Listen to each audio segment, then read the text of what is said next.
ಒಳ ಮೀಸಲಾತಿಯ ಬಗ್ಗೆ ಕಳೆದ 1.5 ವರ್ಷಗಳ ಹಿಂದೆ ನಾವು ನೀಡಿದ ಸಲಹೆಯಂತೆ ನಾವು ಮೀಸಲಾತಿ ವಿರೋಧಿಗಳಲ್ಲ. ರಾಜ್ಯದ ಹಿತದೃಷ್ಟಿಯಿಂದ ಒಳ ಮೀಸಲಾತಿಯ ಕಾನೂನು ತೊಡಕುಗಳು ಸರಿಪಡಿಸುವುದರಿಗೆ ಅದರ ನೆಪವನ್ನು ಹೇಳದೆ ಈ ಹಿಂದೆ ಇದ್ದ ರೋಸ್ಟರ್ನಂತೆ ರಾಜ್ಯದ ವಿವಿಧ ಇಲಾಖೆಗಳಲ್ಲಿ ಖಾಲಿ ಇರುವ ಹುದ್ದೆಗಳನ್ನು ತುಂಬಿಕೊಳ್ಳುವಂತೆ ಒತ್ತಾಯಿಸಿದ್ದೆವು. ಆದರೆ ಒಳ ಮೀಸಲಾತಿ ಬಗ್ಗೆ ನೆಪ ಒಡ್ಡಿ ಸರ್ಕಾರ ಗಮನ ಹರಿಸದೆ ಒಳ ಮೀಸಲಾತಿ ಹೆಸರಲ್ಲಿ ಹುದ್ದೆಗಳನ್ನು ಮುಂದೆ ಹಾಕಿಕೊಂಡು ಬರುತ್ತಿದೆ ಎಂದು ವಿಧಾನ ಪರಿಷತ್ ಸದಸ್ಯರಾದ ಶಶಿಲ್ ಜಿ ನಮೋಶಿ ಆಕ್ರೋಶ ವ್ಯಕ್ತಪಡಿಸಿದ್ದಾರೆ. ನಗರದ ಪತ್ರಿಕಾ ಭವನದಲ್ಲಿ ನಡೆದ ಸುದ್ದಿಗೋಷ್ಠಿಯಲ್ಲಿ ಮಾತನಾಡಿದ ಅವರು, 1,000 ದಿನಗಳ ಸಾಧನೆ ರಾಜ್ಯ ಸರ್ಕಾರದ್ದು ಏನು ಅಂದರೆ ಖಾಲಿ ಹುದ್ದೆಗಳು ಖಾಲಿಯಾಗಿಯೇ ಇರುವಂತಹದ್ದು ಎಂದು ಅವರು ಸಾಧನೆ ಬಗ್ಗೆ ಲೇವಡಿ ಮಾಡಿದರು. ಈಗ ಅನುದಾನದ ಕೊರತೆಯನ್ನು ಮರೆಮಾಚಲು ಹೋಗಿ ಕಾಲ ವಿಳಂಬ ಮಾಡಿದ್ದು. ಈಗ ಹೈಕೋರ್ಟ್ ಕೂಡ ಹಳೆ ರೋಸ್ಟರ್ನಂತೆ 50% ಮೀಸಲಾತಿ ಅನ್ವಯ ನೇಮಕಾತಿ ಪ್ರಕ್ರಿಯೆಯನ್ನು ಮುಂದುವರೆಸುವಂತೆ ಹೇಳಿದ್ದು ಸರ್ಕಾರಕ್ಕೆ ಮುಜುಗರ ಉಂಟಾಗಿದೆ. ಇಂತಹ ವಿಫಲತೆಗಳನ್ನೇ ಸರ್ಕಾರ 1,000 ದಿನಗಳ ಸಾಧನೆ ಎಂದು ತೋರಿಸುತ್ತಿರುವುದು ವಿಪರ್ಯಾಸ. ರಾಜ್ಯದಲ್ಲಿ ವಿವಿಧ ಇಲಾಖೆಗಳಲ್ಲಿ ಖಾಲಿ ಇರುವ ಹುದ್ದೆಗಳ ನೇಮಕಾತಿ ಮಾಡದೇ ಇರುವುದರಿಂದ ಸಾಮಾಜಿಕ, ಆರ್ಥಿಕ ಮತ್ತು ಆಡಳಿತಾತ್ಮಕ ತೊಂದರೆಗಳು ಹೆಚ್ಚಾಗಿದೆ. ಇದರಿಂದಾಗಿ ರಾಜ್ಯದ ಜನತೆ ಸರ್ಕಾರದ ವಿವಿಧ ಯೋಜನೆಗಳ ತಲುಪುವಾಗಿ ಸಂಪೂರ್ಣ ವಿಫಲವಾಗಿದ್ದಾರೆ ಎಂದರು. ಸುದ್ದಿಗೋಷ್ಠಿಯಲ್ಲಿ ಅವಿನಾಶ್ ಕುಲಕರ್ಣಿ, ಆನಂದ್ ಕಡಸೂರ್, ಅಣವೀರ್ ಪಾಟೀಲ್ ಹಾಜರಿದ್ದರು. Bureau report, RJ32 Kannada news, Kalaburagi.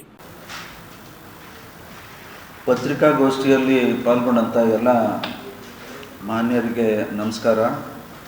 ನನ್ನ ಜೊತೆಗೆ ಈ ಪತ್ರಿಕಾಗೋಷ್ಠಿಯಲ್ಲಿ ನಮ್ಮ ಪಕ್ಷದ ಹಿರಿಯ ನಾಯಕರು, ಹಿಂದಿನ GD ಅಧ್ಯಕ್ಷರು ಹಾಗೂ ಹಾಲಿ ಭಾಜಪದ ಎಲ್ಲ ಪ್ರಕೋಷ್ಠದ ಜಿಲ್ಲಾ ಇನ್ಚಾರ್ಜ್ ಇದ್ದಾರೆ, ಮಾನ್ಯ ಅವಿನಾಶ್ ಕುಲಕರ್ಣಿ ಅವರು.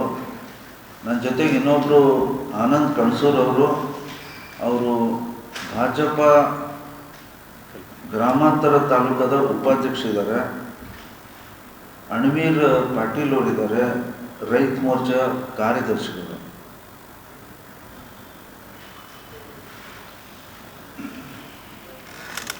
ನಾನಿವತ್ತು ಪತ್ರಿಕಾಗೋಷ್ಠಿ ತೆಗೆದುಕೊಳ್ಳುತ್ತಂಥ ಮುಖ್ಯವಾದಂಥ ವಿಷಯ ಖಾಲಿ ಹುದ್ದೆಗಳನ್ನು ತುಂಬದೇ ಇರುವಂಥ ಒಂದು ಮುಖ್ಯವಾದಂಥ ವಿಚಾರ. ಸರ್, ಖಾಲಿ ಹುದ್ದೆಗಳ ವಿಷಯ ಸಂಬಂಧಪಟ್ಟಂತೆ ನಾವು ಪದೇ ಪದೇ ಸದನದಲ್ಲಿ ಒಂದು ವಿಚಾರವನ್ನು ಸರ್ಕಾರ ಮುಂದೆ ಏನು ಇಟ್ಟಿದ್ದೇವೆ ಅಂತಂದರೆ, ಒಳ ಮೀಸಲಾತಿಯ ನೆಪವನ್ನು ಮಾಡಿ ನೀವು ಖಾಲಿ ಹುದ್ದೆಗಳನ್ನು ತುಂಬಿಕೊಳ್ಳೋದು ವಿಳಂಬ ಮಾಡ್ತಾ ಇದ್ದೀರಿ, ದುಡ್ಡು ಉಳಿಸ್ತಾ ಇದ್ದೀರಿ. ಅದಕ್ಕೆ ನಾನು ಮುಖ್ಯಮಂತ್ರಿಗಳಿಗೂ ವಿನಂತಿ ಮಾಡಿದ್ದೆ, ಸರ್ ನೀವು ಹಿಂದೆ ಯಾವ ರೀತಿ ರಿಸರ್ವೇಷನ್ ಇತ್ತು ಅದನ್ನು ಮುಂದುವರಿಸ್ರಿ. ಒಳ ಮೀಸಲಾತಿಯ ವಿಚಾರವನ್ನು ಕೋರ್ಟ್ನಲ್ಲಿ ಇತ್ಯರ್ಥ ಆದಮೇಲೆ ನೀವು ಗಣತಿ ಇತ್ಯಾದಿ ಎಲ್ಲ ಮಾಡಿದ್ರಿ, ಅದಾದಮೇಲೆ 56% ಆಯಿತು. ಅದನ್ನು ಕೋರ್ಟಲ್ಲಿ, ಯಾಕಂದರೆ ಖಂಡಿತ ಯಾರೇ ಕೋರ್ಟಿಗೆ ಹೋಗೇ ಹೋಗ್ತಾರೆ, ಅದನ್ನು ಸರಿಪಡಿಸಿ ಒಟ್ಟಾರೆ ಕೋರ್ಟಿನ ಒಂದು ಯಾವುದೂ ಕಾಂಪ್ಲಿಕೇಶನ್ ಇರದೆ ಎಲ್ಲ ಒಪ್ಪಿಗೆಯನ್ನು ಕೊಟ್ಟಾದಮೇಲೆ ನೀವು ಒಳ ಮೀಸಲಾತಿ ಮಾಡಿರಿ. ನಾವು ಭಾರತೀಯ ಜನತಾ ಪಕ್ಷದಿಂದ ಒಳ ಮೀಸಲಾತಿ ಸ್ವಾಗತ ಮಾಡ್ತೇವೆ, ನಾವೆಂದೂ ಅದಕ್ಕೆ ವಿರೋಧವಿಲ್ಲ. ಈ ಮಾತನ್ನು ಸ್ಪಷ್ಟವಾಗಿ ಹೇಳಿದ್ರು ಕೂಡ, ಪದೇ ಪದೇ ಹೇಳಿದ್ರು ಕೂಡ ಸರ್ಕಾರ ಒಳ ಮೀಸಲಾತಿಯ ಕಾರಣ ಹೇಳಿ ನಿಯರ್ಲಿ 16 ತಿಂಗಳ ವಿಳಂಬ ಮಾಡಿದ್ದಾರೆ. ಕೊನೆಗೆ ಮೊನ್ನೆ ಕೋರ್ಟ್ ಏನು ಹೇಳ್ತು, ಹಿಂದಿದ್ದಂತೆ 50% ರಿಸರ್ವೇಷನ್ ಹಿಂದೇನು ಕೊಡ್ತಾ ಇದ್ರಿ ಅದನ್ನು ಮುಂದುವರಿಸ್ರಿ ಅಂತ ಕೋರ್ಟ್ ಆದೇಶ ಮಾಡಿದ್ದಾರೆ. ಸರ್ಕಾರ ನಮಗೆ 94% ಕೊಡ್ರಿ ಅಂತ ಬೇರೆ ಬೇರೆ ವಿಚಾರಗಳನ್ನು ಸರ್ಕಾರ ಮುಂದಿಟ್ಟಿದ್ದಾರೆ. ಬಹುಶಃ ಬರುವಂಥ ದಿನಗಳಲ್ಲಿ ಅದ್ರ ಬಗ್ಗೆ ಕೋರ್ಟ್ನಲ್ಲಿ ಪುನಃ ಮತ್ತೆ ಆ ವಿಷಯ ಚರ್ಚೆ ಮಾಡ್ತಾರೆ. ಈ ಸಂದರ್ಭದಲ್ಲಿ ಅಂದರೆ ನಾನು ಹೇಳಬೇಕಾಗತ್ತೆ, ಈ ಸರ್ಕಾರದ ಸಾಧನೆ 1,000 ದಿನಗಳ ಆಡಳಿತದ ಸಾಧನೆ ಅಂದರೆ 2,85,000 ಖಾಲಿ ಹುದ್ದೆಗಳನ್ನು ತುಂಬದೇ ಇರುವಂಥ ಸತ್ಯಾಂಶವನ್ನು ಈ ಸರ್ಕಾರದ ಸಾಧನೆ.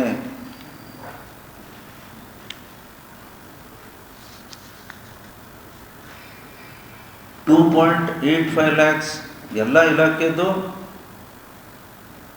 KK ರೀಜನ್ನಲ್ಲಿ ಸುಮಾರು 42,000 ಹುದ್ದೆಗಳನ್ನು ಖಾಲಿ ಇದ್ದಿದ್ದು.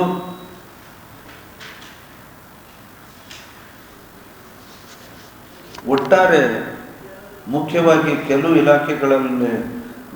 ಇಲಾಖೆಯ ವಿವರಗಳನ್ನು ಹೇಳಬೇಕಾದ್ರೆ, ಶಿಕ್ಷಣ ಇಲಾಖೆಯಲ್ಲಿ 94,000 ಹುದ್ದೆಗಳು ಖಾಲಿ ಇದ್ದಾವೆ. ಇದು ಶಾಲಾ ಶಿಕ್ಷಣ ಅಂದರೆ ಪ್ರೈಮರಿ ಆ್ಯಂಡ್ ಸೆಕೆಂಡ್ರಿ, PU ಅಲ್ಲದೆ ಹೈಯರ್ ಎಜುಕೇಷನ್ ಎಲ್ಲ ಸೇರಿ 94,000 ಹುದ್ದೆಗಳು ಖಾಲಿ ಇದ್ದಾವೆ. ಆರೋಗ್ಯ ಇಲಾಖೆಯಲ್ಲಿ 38,000 ಹುದ್ದೆಗಳು ಖಾಲಿ ಇದ್ದಾವೆ. ಕಾನೂನು ಸುವ್ಯವಸ್ಥೆ 28,000 ಹುದ್ದೆ ಖಾಲಿ ಇದ್ದಾವೆ. ಗ್ರಾಮೀಣ ಅಭಿವೃದ್ಧಿ ಮತ್ತು ಪಂಚಾಯತ್ ರಾಜ್ ಇಲಾಖೆ 10,500 ಹುದ್ದೆಗಳು ಖಾಲಿ ಇದ್ದಾವೆ. ಕಂದಾಯ ಇಲಾಖೆ 11,000 ಹುದ್ದೆಗಳು ಖಾಲಿ ಇದ್ದಾವೆ. ಇವು ಬಹಳ ಪ್ರಮುಖವಾದಂಥ ಇಲಾಖೆ ಬಗ್ಗೆ ನಾನು ಉಲ್ಲೇಖ ಮಾಡಿದ್ದೀನಿ.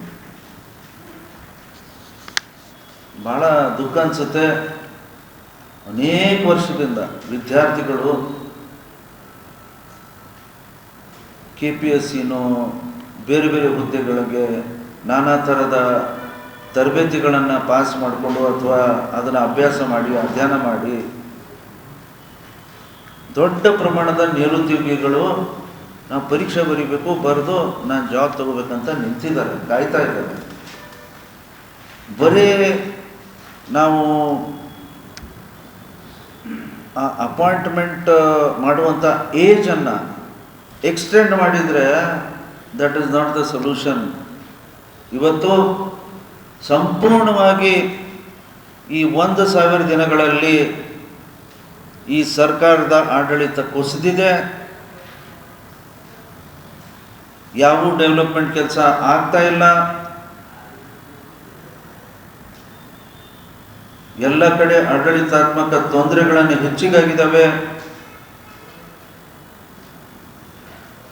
ಸರ್ಕಾರ ಬೇಸತ್ತಿದೆ ಈ ಕಾಂಗ್ರೆಸ್ ಸರ್ಕಾರದಿಂದ. ಜನ ಈ ಸರ್ಕಾರದಿಂದ ಬೇಸತ್ತಿದೆ. ನಾನು ನೇರವಾಗಿ ಈ ಸರ್ಕಾರ ಮೇಲೆ ಆಪಾದನೆ ಮಾಡ್ತಾ ಇದ್ದೀನಿ. ನಿಮ್ಮ ಕಡೆ ದುಡ್ಡಿಲ್ಲ, ಅಪಾಯಿಂಟ್ಮೆಂಟ್ ಮಾಡಿದರೆ ಖರ್ಚಾಗುತ್ತೆ, ಅದನ್ನು ಮುಚ್ಚಾಕಲು ನೀವು